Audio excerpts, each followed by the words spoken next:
السلام علیکم.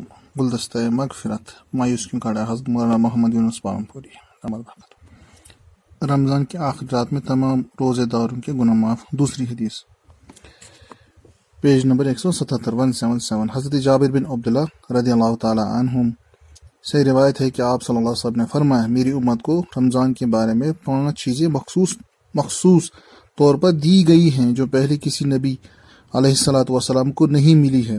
1. جب رمضان کی پہلی رات ہوتی ہے تو اللہ اپنے بندوں کو نظر رحمت سے دیکھتے ہیں اور جس کی طرف نظر رحمت سے دیکھتے ہیں اس کو کبھی عذاب نہ دیں گے. 2. ان کے منہ کی بدبو شام کے وقت اللہ کے نزدیک مشک سے زیادہ پسندیدہ ہے. سوم ہر دن اور رات میں فرشتے ان کے لیے مغفرت کی دعا کرتے ہیں. 4. حق تعالی شانہ جنت کو حکم دیتے ہیں کہ میرے بندوں کے لیے تیار اور آراستہ ہو جا. قریب ہے کہ میرے بندے دنیا کی مشقت اور تھکن سے میرے گھر میں آ کر آرام پاویں. 5. جب آخری رات ہوتی ہے تو اللہ تعالیٰ تمام روزے داروں کی مغفرت فرما دیتے ہیں. ایک صحابی رضی اللہ عنہ نے عرض کیا یہ شب